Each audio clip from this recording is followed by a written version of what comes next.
إن الحمد لله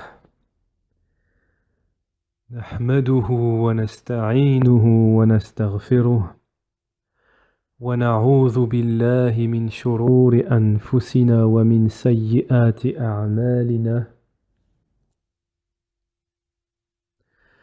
من يهده الله فلا مضل له ومن يضلل فلا هادي له وأشهد أن لا إله إلا الله وحده لا شريك له وأشهد أن محمدا عبده ورسوله يا أيها الذين آمنوا اتقوا الله حق تقاته ولا تموتن إلا وأنتم مسلمون يا أيها الناس اتقوا ربكم الذي خلقكم من نفس واحدة وخلق منها زوجها وبث منهما رجالا كثيرا ونساء واتقوا الله الذي تساءلون به والأرحام إن الله كان عليكم رقيبا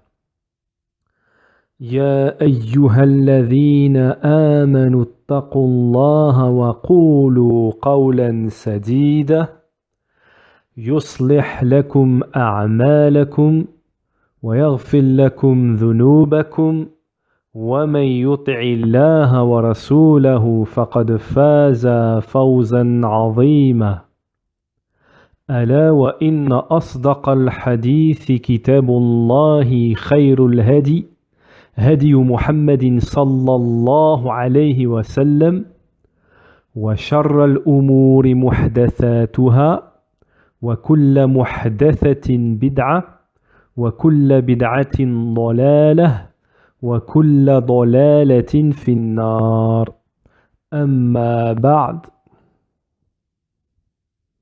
طيب. Donc nous continuons Inch'Allah après une petite absence.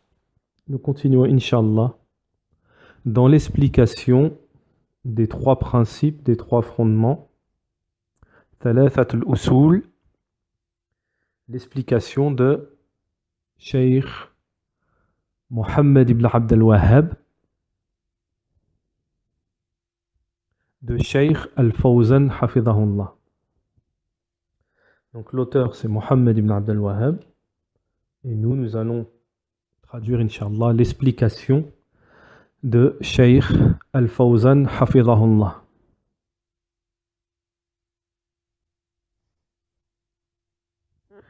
طيب. Donc dans le cours précédent, le Cheikh avait expliqué que la science, la connaissance se divisait, était de plusieurs formes, se divisait en deux catégories. La connaissance, al-ilm al-shar'i, la connaissance qui est la connaissance légiférée, et en deuxième, la connaissance qui est la connaissance mondaine de la vie d'ici-bas. Et il avait donné des exemples. Cela pour dire que la connaissance qui est demandée ici, la connaissance qui nous est demandée dans notre épître Thalathatul Usul, c'est la connaissance légiférée du Kitab wa Sunnah, du livre d'Allah et de la tradition prophétique de notre messager Mohammed alayhi salatu wassalam.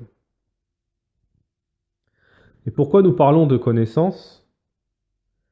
Puisque nous allons reprendre le matel ici, c'est-à-dire la parole de l'auteur.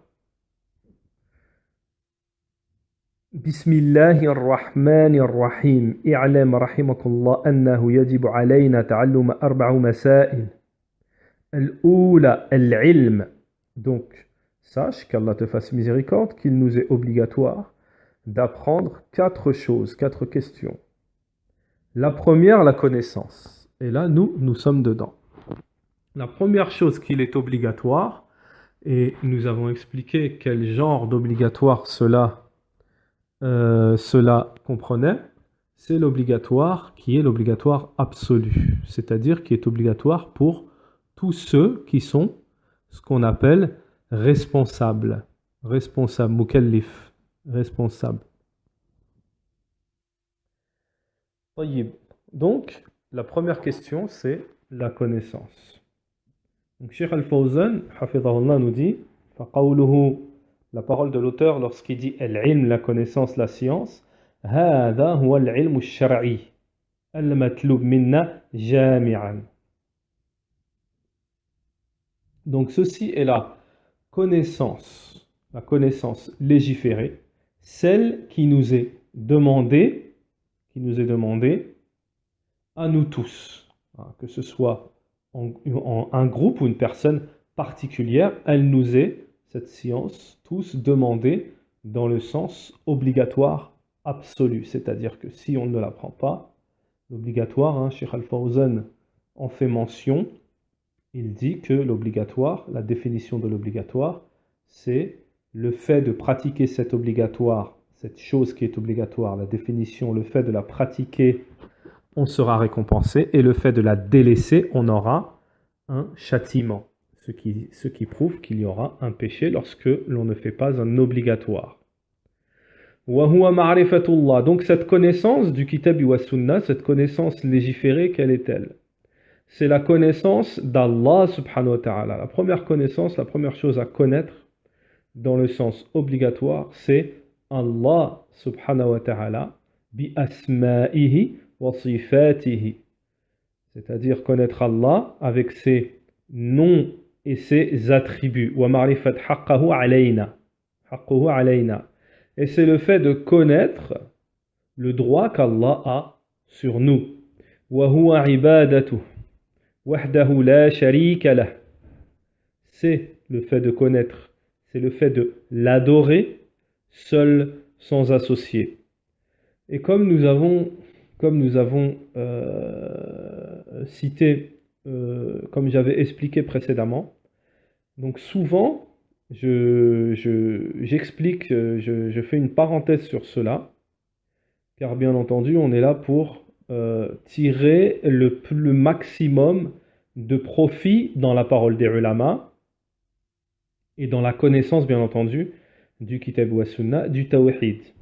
Ce qui veut dire que ici, alhamdulillah, on a pris l'explication de Cheikh Al-Fawzan, hafidhahullah, mais comme j'ai l'habitude dans mes cours depuis des années, lorsque nous avons certaines faïdas à apporter, que ce soit des élèves de Cheikh Morbel ou d'autres ulama, eh ben on amène ces fawaïd, ces paroles profitables. Pourquoi? Pour pouvoir expliquer certaines choses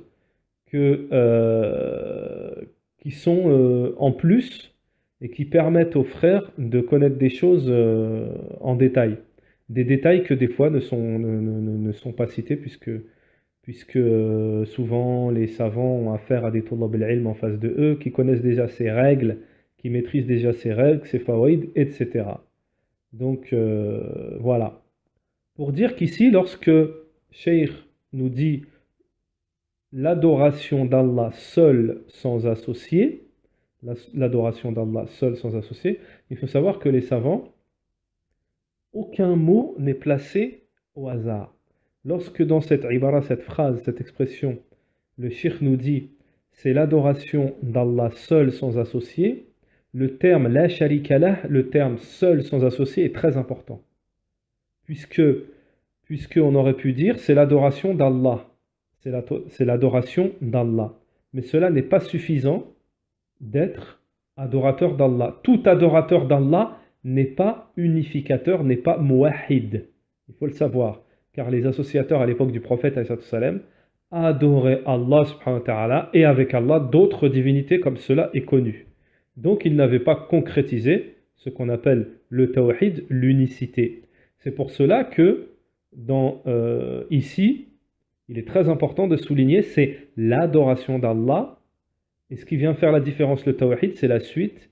Wahdahu la sharika la. Seul sans associé. Seul sans associé. Puisque le terme adoration, ceci est très important, c'est une base, puisque le terme adoration est un terme général. Toute adoration n'est pas du tawhid, il faut le savoir. Donc voilà, c'est une faïda que nous apportent les ulama. فأول ما يجب على العبد هو معرفة ربه عز وجل. Donc ensuite, Cheikh Al-Fawzan, Hafidhallah, nous dit la première chose qu'il est obligatoire au serviteur de connaître, c'est son Seigneur. Wa huwa ma'rifatu rabbih. C'est son Seigneur. C'est la première chose que le serviteur, l'adorateur doit connaître. Wa kayfa ya'budu. Et comment il va l'adorer. Alors d'abord connaître son Seigneur et ensuite comment il va l'adorer. Donc vous vous doutez bien ici que cela nécessite un apprentissage. On se doute bien ici, selon les dires de Cheikh Al-Fawzan, Hafidhahullah, et de l'auteur, bien entendu, Mohammed ibn Abd al-Wahhab, que la connaissance de notre Seigneur et comment nous allons l'adorer, cela nécessite un apprentissage. Et cet apprentissage, comme nous le dit Cheikh Al-Fawzan, Hafidhahullah ici, cet apprentissage est d'ordre absolu obligatoire. طيب. Donc la parole de l'auteur, ensuite, lorsque l'auteur nous dit la première chose, c'est al-ilm, c'est la connaissance. Et qu'est-ce que la connaissance? C'est de connaître Allah, de connaître son prophète et de connaître la religion de l'islam avec ses preuves. Donc ça c'est le matn, on appelle ça le matn, c'est-à-dire c'est la parole de l'auteur dans l'épître. Et ensuite vous avez le shir qui explique. Donc lorsque l'auteur nous dit c'est al-ilm, la connaissance, c'est de connaître Allah.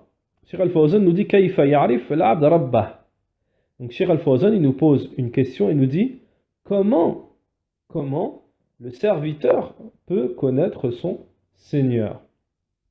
Comment le serviteur peut connaître son Seigneur?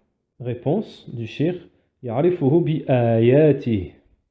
Donc, il le connaît par ses signes, wa makhluqatihi, et par sa création, فمن آياته الليل والنهار ومن مخلوقاته الشمس والقمر كما يأتي بيان هذا إن شاء الله. طيب. Donc, parmi ces signes, la nuit et le jour, et parmi sa création, le soleil et la lune. Comme cela va être expliqué, comme nous allons expliquer, éclaircir cela, Cheikh nous dit, Inch'Allah, par la volonté d'Allah, à la suite. Puisque dans le matn, Cheikh Mohammed ibn Abd al-Wahhab, par la suite, il va expliquer en se basant sur un verset wa min ayatihi al-layli wan-nahari wash-shamsi wal-qamar la tasjudu lish-shamsi wala lil-qamar ila ghayri ila akhir al-ayat, jusqu'à la fin du verset wasjudu lillahi alladhi khalaqahu in kuntum iyyahu ta'budun, jusqu'à la fin du verset. طيب. ومعرفة الله كيف يعرف العبد ربه؟ يعرف بآياته ومخلوقاته فمن آياته الليل والنهار ومن مخلوقاته الشمس والقمر كما يأتي بيان هذا إن شاء الله. يعرف الله بآياته الكونية وآياته القرآنية.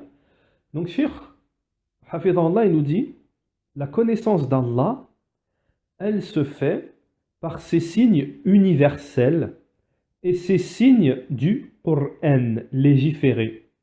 Alors, Cheikh Al-Uthaymin, il explique ça aussi dans son explication de Thalathat al-Usul, des trois principes, trois fondements, également. Il l'explique en nous disant les signes universels, qu'est-ce que c'est? Les signes universels, ce sont les signes qu'on voit tous les jours, les signes de la création d'Allah subhanahu wa ta'ala. Le ciel, la terre, la lune, etc. Tout ce qu'on voit, la mer, l'océan, etc. Tout ce qu'on voit, la création d'Allah, tout ça, ça nous amène à mieux. Si la personne médite, commence à méditer sur ces signes, là, elle va commencer à connaître son Seigneur.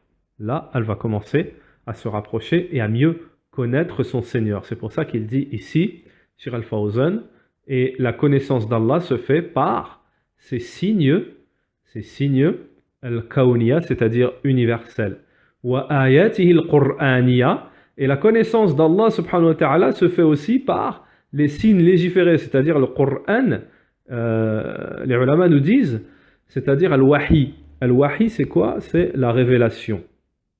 Alors, Cheikh Al-Fawzan nous dit wa ayatihi al-Qur'aniya إذا قرأ القرآن عرف الله جل وعلا أنه هو الذي خلق السماوات والأرض. Donc, Cheikh Al-Fawzan nous dit, lorsque la personne lit le Coran, elle va connaître Allah subhanahu wa ta'ala, elle va savoir que c'est Allah subhanahu wa ta'ala celui qui a créé la terre et les cieux. Et c'est lui, subhanahu wa ta'ala, Allah subhanahu wa ta'ala, qui a créé Na'am, la terre, qui a façonné la terre et les cieux, wa annahu huwa alladhi yuhyi wa yumit, et c'est lui qui donne la vie et la mort. Wa huwa ala kulli shay'in qadir, et Allah subhanahu wa ta'ala, c'est lui qui a la capacité de toutes choses. Wa annahu ar-Rahman ar-Rahim, et qu'il est, Allah subhanahu wa ta'ala, que c'est lui le miséricordieux, le tout miséricordieux. Wal Qur'an yu'arrif billahi jalla wa ala. Donc le Qur'an, il nous apprend à connaître Allah subhanahu wa ta'ala. Par l'intermédiaire du Qur'an, on apprend à connaître Allah subhanahu wa ta'ala. Wa annahu huwa alladhi an'ama alayna bi jami'in ni'am. Et comme quoi, c'est Allah subhanahu wa ta'ala,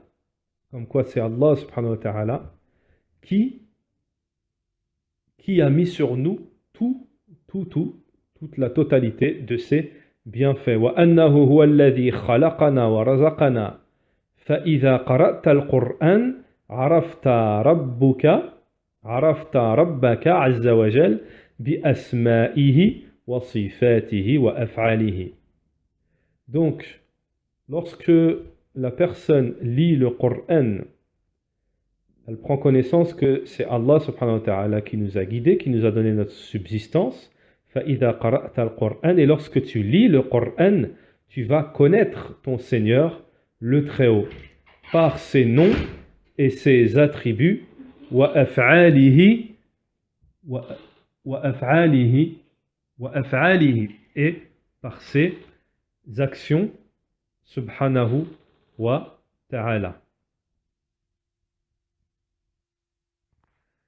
Donc, c'est par ces deux formes de signes, les signes l'ayat al-kawniya ou l'ayat al-shar'iyya, c'est-à-dire les signes universels et les signes légiférés, que l'on va apprendre, que la personne va apprendre à connaître son Seigneur. Donc, Cheikh Al-Fawzan, hafidhahullah, nous explique que lorsque la personne, la deuxième forme de signes sont les signes légiférés, et Cheikh Al-Uthaymeen, dans son explication, il nous dit aussi que ces signes légiférés, ce sont ces kitab wa sunnah, c'est-à-dire la révélation. La révélation.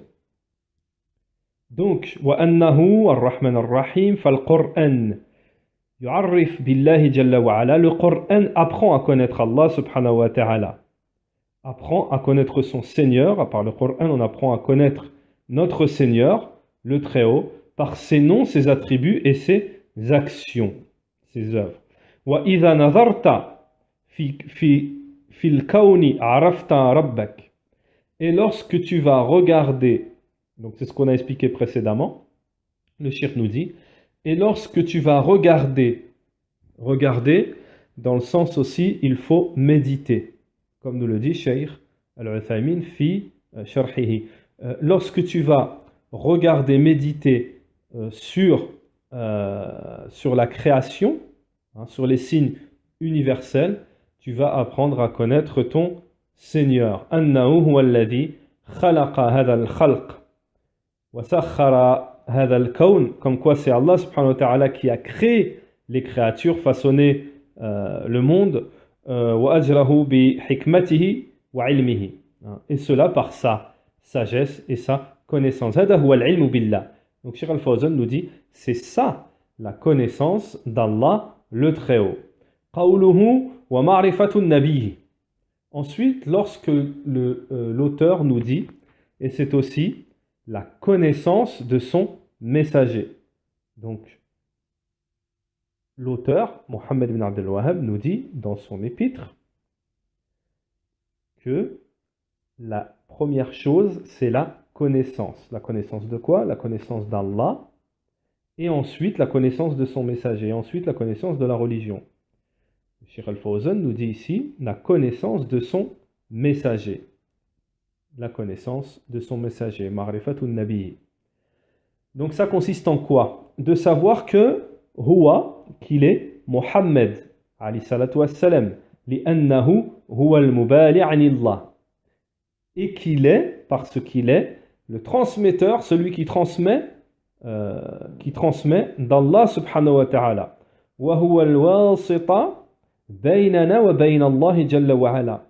Donc, Mohammed, notre messager, ce qu'il faut savoir, nous dit Cheikh Al-Fawzan, c'est qu'il est l'intermédiaire entre nous et entre Allah subhanahu wa ta'ala, fi tablighi ar-risala, dans la transmission du message. La Bouddha an ta'rifah.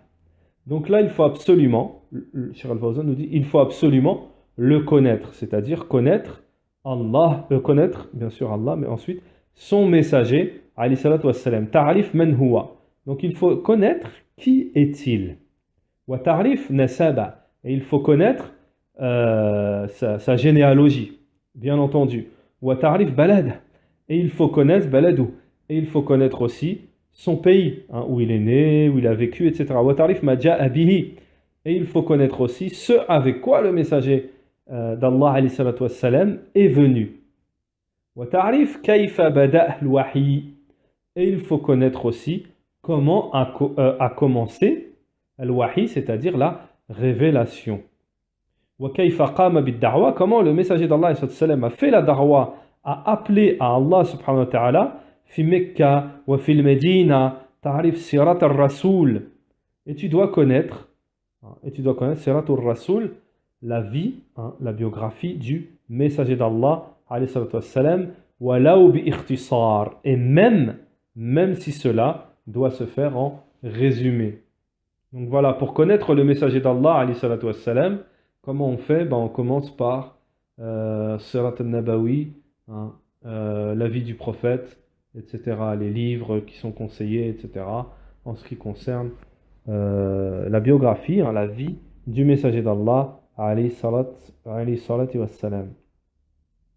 Donc, une petite faïda, une petite parole profitable, c'est, on avait posé la question déjà en ce qui concerne le nectar cacheté. J'avais déjà posé la question à un des élèves de Cheikh Morbel, rahimahullah. Donc, est-ce que ce livre était conseillé et tout, et il m'avait dit que ce livre est conseillé, que ce livre, il n'y avait pas de souci avec ce livre, à part qu'il y avait quelques ahadiths qui étaient faibles, dhaif, mais il était bien à lire, qu'il fallait le lire, quoi. Ça n'empêchait pas de le lire, etc. Donc voilà, Rahiq al-Makhtoum, le nectar cacheté. طيب الثانية العمل به. Ensuite, la deuxième chose, donc on a dit, enfin, l'auteur nous dit que la première chose à connaître, c'est la connaissance. Celle-ci implique la connaissance d'Allah, la connaissance de son prophète, la connaissance de la religion de l'islam. Et la connaissance de la religion de l'islam. Donc on n'a pas terminé. Oui, Ma'rifat ad-din al-islam bil-adillah. Ar-Rasoul. Donc ensuite on nous dit, le prophète, alayhi salatu wassalam, on n'a pas terminé avec la connaissance du prophète, ce qu'englobe, hein, ce que contient, ce qu'on doit savoir sur le messager d'Allah, alayhi salatu wassalam, Ar-Rasoul, huwa Muhammad ibn Abd al-Muttalib. Donc, Ar-Rasoul, le messager, c'est Mohammed, fils de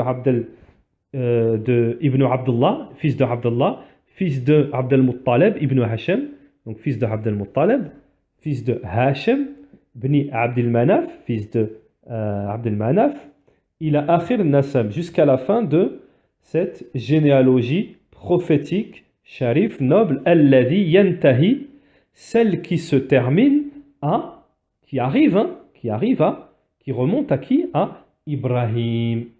Ibrahim, le prophète, le messager. Ibrahim alayhi salam. Alayhi salatu wa salam. وتعرف كيف عاش قبل البعثة. Et il faut aussi connaître en ce qui concerne le messager d'Allah alayhi salatu wa salam, comment a-t-il vécu avant d'être envoyé, avant de devenir envoyé. وكيف جاء الوحي من الله, et de quelle manière lui est apparu, lui est venu la révélation d'Allah subhanahu wa ta'ala. وماذا عمل عليه صلاة والسلام, et ce qu'a fait les œuvres du prophète, il faut les connaître aussi, même après qu'il fut, qu'il eut reçu le message, qu'il fut envoyé. Donc cela ne peut s'apprendre, ne peut se connaître que par l'apprentissage de sa biographie, sa vie. ولا يليق بالمسلم أن يجهل الرسول عفوا. Donc, il ne convient pas aux musulmans d'ignorer le prophète, c'est-à-dire tout ce qu'on vient de citer précédemment, d'ignorer la vie du prophète. Qui est-il, etc. Il ne convient pas, Cheikh Al-Fawzan nous dit. Donc, Cheikh Al-Fawzan, il nous dit, à la suite, comment peux-tu suivre une personne et toi, tu ne la connais pas? Cela n'est pas raisonnable. Cela ne fait pas partie de la raison. Donc c'est en ça que consiste la connaissance du messager d'Allah, alayhi salatu wassalam, comme quoi il est envoyé pour toute l'humanité, comme quoi il est le dernier des prophètes, annahu khatim al-anbiya wa annahu mursal linnasi kaffa ila ghayri dhalik, etc., etc., etc. طيب. قوله معرفة الدين الإسلام. Donc ensuite, l'auteur nous dit la connaissance, c'est aussi la connaissance de la religion de l'islam avec ses preuves. Donc ça c'est très important aussi. De toute façon, tout est important. C'est pour ça qu'on dit que ce sont ce qu'on est en train d'étudier là, ce sont les bases de l'unicité du tawhid. Et il faut se faire des bonnes bases, et ça on va l'étudier à la suite, on va en parler à la suite. La connaissance de la religion de l'islam. Donc c'est quoi? C'est quoi? La connaissance de la religion de l'islam. Donc ici on va rapporter, avant de commencer aussi la parole de Cheikh Al-Fawzan hafidhahullah, on va prendre cette phrase, la connaissance de la religion de l'islam. Donc, de ce qu'on a pu tirer de l'enseignement des gens de la Sunna, dans les marakiz, dans les instituts des gens de la Sunna, lorsque nous sommes au cœur de la connaissance, au cœur de la science, chaque terme a son importance et chaque terme est défini et chaque terme a son explication. Donc, ici, comme on fait une explication des trois fondements qui est globale, c'est-à-dire qui est un mukhtasar, un résumé, on ne peut pas expliquer chaque mot, chaque terminologie, mais il y a des terminologies qui sont très importantes, donc on ne passe pas dessus, on les explique rapidement. Donc, la connaissance de la religion de l'islam. Le mot religion, les ulama ont donné une définition au mot religion. Ad-din kulli ma yata'abbadu Allahu bihi.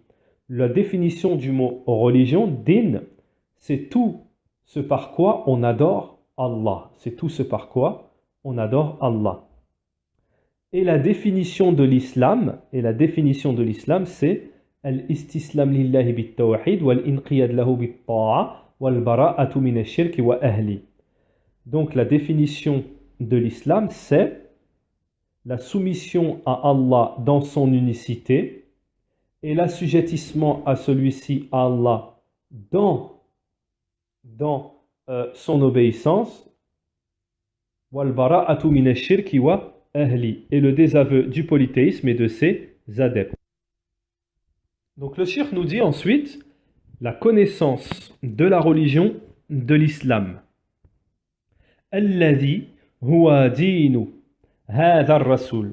Donc la connaissance de la religion de l'islam, Cheikh Al-Fawzan nous dit, celle qui est la religion du messager, alayhi salatu wassalam, Muhammad alayhi salatu wassalam, bel huwa dinullah, et qui est, bien entendu, la religion d'Allah subhanahu wa ta'ala. Alladhi amara bihi ibadu, celle qu'il a ordonné, Allah ta'ala, à ses adorateurs. Walladhi amaraka bi ittiba'ihi, celle dont nous sommes ordonnés de suivre, qu'Allah subhanahu wa ta'ala a ordonné de suivre. Wa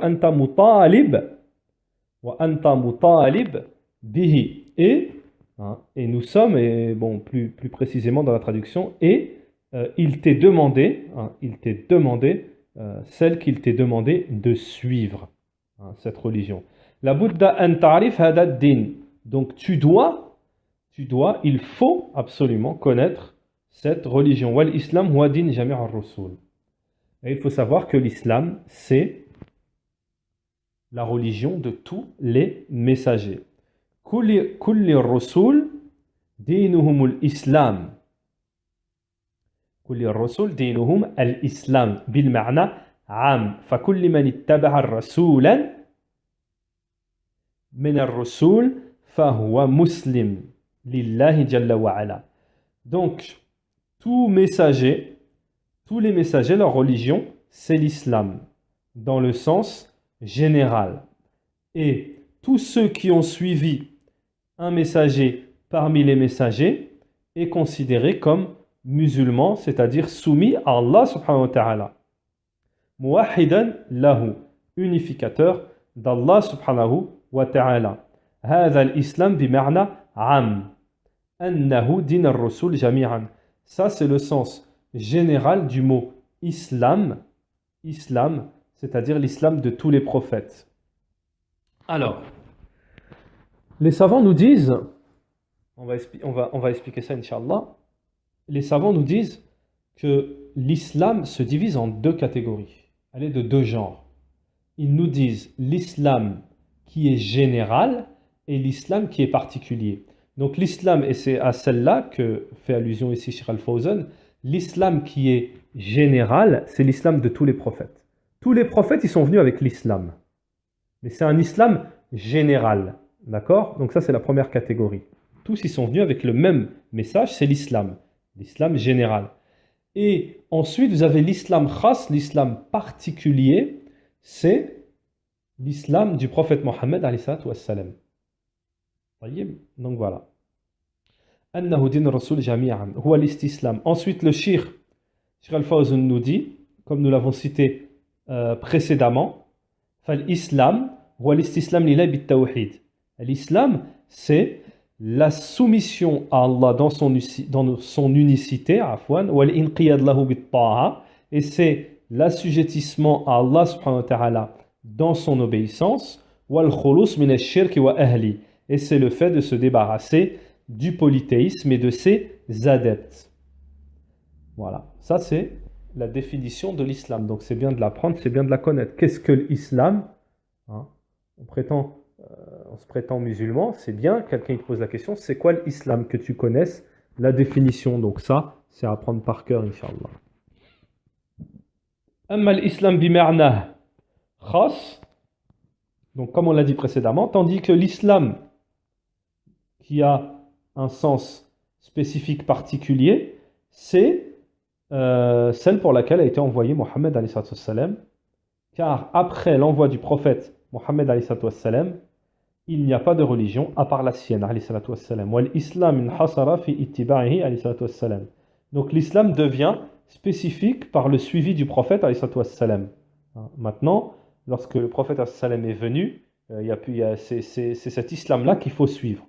Fala yumkin li yahudi an yaqul ana muslim. Donc il n'est pas possible, Cheikh Al-Fawzan nous dit, qu'un juif vienne et nous dise je suis musulman, ou nasrani, un chrétien vienne et je dis je suis musulman, ana muslim ba'd, je suis musulman après que le prophète alayhi salatu wassalam, Mohammed, soit venu et était envoyé, et qu'ils ne le suivent pas. C'est pas possible. فالإسلام بعد بعثة النبي, l'islam après l'envoi du prophète Mohammed alayhi salatu wassalam, c'est son suivi. C'est son suivi. قال تعالى قل إن كنتم تحبون الله إن كنتم تحبون الله فاتبعوني يحببكم الله. قل إن كنتم, mais si vous aimez Allah, dites, si vous aimez Allah, suivez-moi et Allah yuhibbukum Allah. Allah vous aimera. Surat Ali Imran. هذا هو الإسلام, c'est ceci, c'est cela, l'islam dans son sens général et dans le sens particulier. Ensuite, nous continuons la parole de l'auteur. La connaissance de l'islam avec ses preuves, bil adillah. Alors, qu'est-ce que ça veut dire avec ses preuves? Bil adillah, c'est-à-dire, Cheikh Al-Fawzan nous dit, sans suivi aveugle. La bit taqlid, bidon taqlid. La bit taqlid. Le taqlid, c'est quoi? C'est le suivi aveugle. On suit comme ça, aveuglément. Donc, il faut les preuves. Fa innama bil adillah min al-Qur'an. Donc, Cheikh Al-Fawzan, il nous dit, on doit connaître l'islam avec ses preuves du Coran et de la tradition prophétique de la Sunna. C'est ça la connaissance. C'est cela la connaissance. Donc, Naham, puisque la règle générale chez les savants, c'est que le taqlid, le suivi aveugle n'est pas permis. En ce qui concerne la aqida, etc., dans la religion, la connaissance, le taqlid, à la base, la yadjouz. Ça, c'est la base, c'est pas permis. Mais la question a été posée aux savants, donc là, on va ramener une faïda, une parole profitable, c'est que la question a été posée aux savants, et cette forme de taqlid, cette forme de suivi aveugle, ce n'est pas dans l'absolu qu'elle n'est pas permis. C'est-à-dire que la question a été posée aux ulama, si par exemple une personne n'a pas la capacité de comprendre la parole des ulama, de faire des recherches, etc. et tout, à un niveau très faible, comment elle doit se comporter? Donc les ulama ont dit, là, cette personne devra prendre un savant en qui elle a entièrement confiance pour sa piété, sa science, etc., parmi les savants, et il le suivra. Donc dans ce cas-là, ce n'est pas blâmable, et ce n'est pas, on ne dit pas que ce n'est pas permis.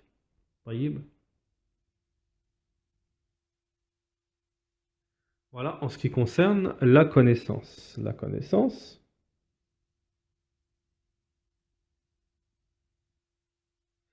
Ensuite, on nous dit en deuxième, donc en premier, la première question qui est obligatoire de connaître, c'est la connaissance. Ensuite, on a dit ce que cette connaissance englobait, la connaissance d'Allah, la connaissance de la religion du messager, la connaissance de l'islam avec ses preuves. En deuxièmement, on nous dit, ensuite, après la connaissance, qu'est-ce qui arrive? Al-amal bihi. Œuvrer par cette connaissance, les œuvres. Alors, thaniyatu al-amal bihi. Ça, c'est la parole de l'auteur. En deuxième, la connaissance. قال ابن القيم في كافية شافية. Donc, Cheikh Al-Fawzan, tout de suite, il nous dit, dès que ça parle d'œuvrer par la connaissance, tout de suite, il enchaîne avec une parole d'Ibn al-Qayyim. Une parole d'Ibn al-Qayyim qui a été citée dans un de ses ouvrages, Al-Kafiya al-Shafiya. Il nous dit, il nous transmet Cheikh Al-Fawzan la parole de d'Ibn al-Qayyim, rahimahullah. Al-ilmu, qala Allah, qala ar-rasul. Donc il nous dit la connaissance, la science, c'est Allah a dit, le messager a dit. Qala as-sahaba, et les compagnons ont dit. طيب. هذا هو العلم et ceci est la connaissance. Al-ilm huwa ilm al-kitab. Al-ilm huwa ilm kitab al-kitab wa sunnah. Donc la connaissance, c'est la connaissance du livre, du Coran et de la sunna, la tradition prophétique. Amma aqwal al-ulama fahiya tushrah wa tawdih faqat. Tandis que la parole des savants, c'est une explication, c'est un éclaircissement uniquement de la parole d'Allah et de la parole de son messager. وقد يكون فيها أو في بعضها خطأ. Donc il se peut qu'il y ait dans la parole des savants, dans certaines de paroles des savants, des erreurs. وَالْأَدِلَّةُ لَيْسَتْ كَلَامَ الْعُلَمَاء. Les preuves ne sont pas des paroles, plutôt la parole des ulama ne sont pas, les preuves ne sont pas plutôt les paroles des savants. Afwan, désolé. Les preuves, c'est-à-dire les paroles des savants ne sont pas considérées comme des preuves. Innamal adilla hiya al-ayat al-Qur'aniyya. Plutôt, les preuves sont les versets du Coran et les hadiths al-nabawiyya, et les hadiths prophétiques. Amma kalam al-ulama fahuwa sharih muwaddih. Tandis que la parole des savants, c'est quoi? Ce sont des explications, des éclaircissements. ومبين لذلك لا أنه دليل في نفسه.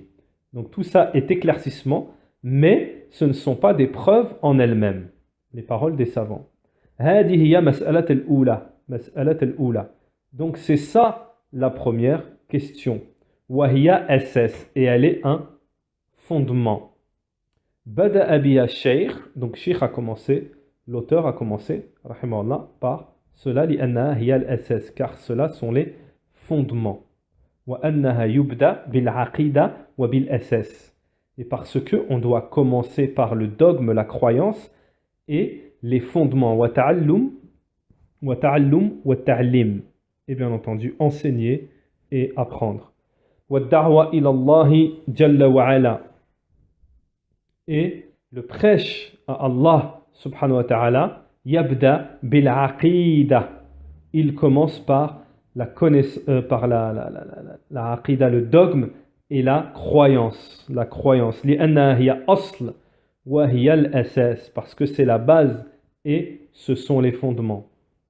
قوله العمل به أي بالعلم. Donc Cheikh Al-Fawzan nous dit, lorsque l'auteur nous dit œuvrer par quoi? Avec quoi? Avec la connaissance. لأنه لا يكفي أن الإنسان يعلم ويتعلم. Donc parce que ce n'est pas suffisant que la personne apprenne ou enseigne. بل لابد أن يعمل بعلمه. Mais il faut absolument qu'il pratique sa connaissance. فالعلم بدون عمل إنه هو حجة على الإنسان. La connaissance, Cheikh nous dit, la connaissance sans œuvre, sans action, c'est un argument contre la personne. فلا يكون العلم نافعا إلا بالعمل. La connaissance ne sera utile que par les œuvres. Elle sera inutile sans les œuvres. أما من علم ولم يعمل, tandis que celui qui connaît, qui a appris et qui n'œuvre pas, فهذا مغضوب عليه. Lui, il encourt la colère. لأنه عرف الحق وتركه على بصيرة. Cheikh Al-Fawzan, regardez ce qu'il nous dit. Parce que lui, il aura appris la vérité et il l'aura laissé avec clairvoyance, c'est-à-dire tout en sachant, tout en la connaissant.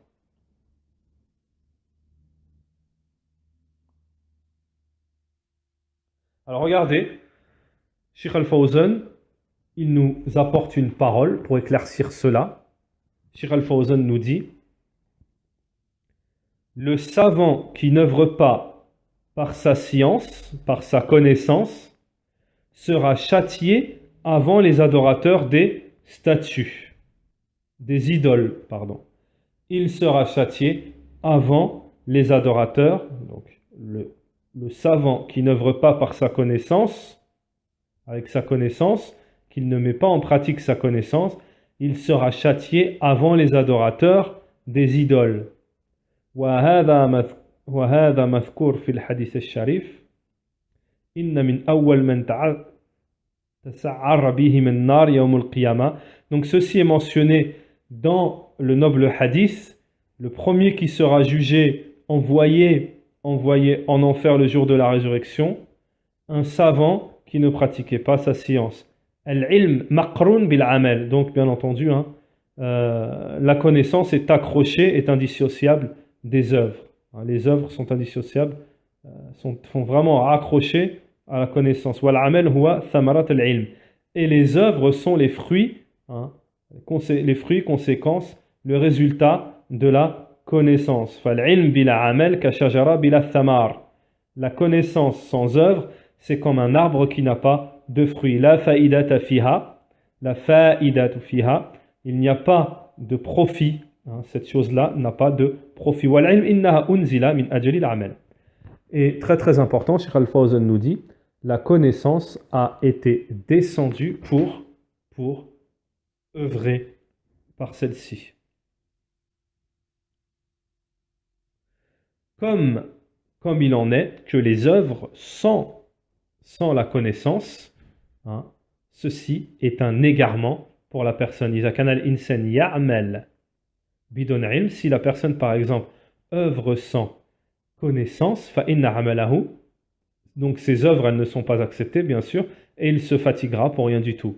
Man amala amalan laysa ali amrana, celui comme il est mentionné dans le hadith du prophète ali salatu wassalam, celui qui œuvre d'une œuvre, qui fait une action, une œuvre qui ne fait pas partie de notre ordre, hein, qui ne fait pas partie de nous, fahuwa radd, celle-ci sera rejetée. وَلِهَذَا النَّقْرَ فِي الْفَاتِحَةِ فِي كُلِّ رَكَعَةٍ. C'est pour cela que nous lisons dans la Fatiha à chaque raka'a, Ihdina as-sirat al-mustaqim, guide-nous dans le chemin droit.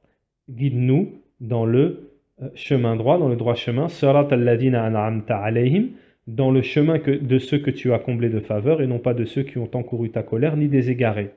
فَسَمَّ اللَّهُ الَّذِينَ يَعْمَلُونَ بِدُونِ عِلْمٍ. Allah a nommé ceux qui œuvrent sans connaissance égarés. وَالَّذِينَ يَعْمَلُونَ وَلَا يَعْمَلُونَ. Et ceux qui ya'lamoun, qui connaissent et qui n'œuvrent pas, il les a nommés de ceux qui ont encouru sa colère. فَلْنَنْتَبِهْ لِذَلِكَ فَإِنَّهُ مُهِمْ جِدًّا. Et nous devons prêter attention à cela, car cela est très important. Voilà pour le cours d'aujourd'hui. Inch'Allah, la suite dans le prochain cours, très proche, Inch'Allah. Wa sallallahu wa sallam ala nabiyyina Muhammad wa ala alihi wa sahbihi ajma'in. Subhanaka Allahumma bihamdik, ashhadu an la ilaha illa ant, wa astaghfiruka wa atubu ilayka.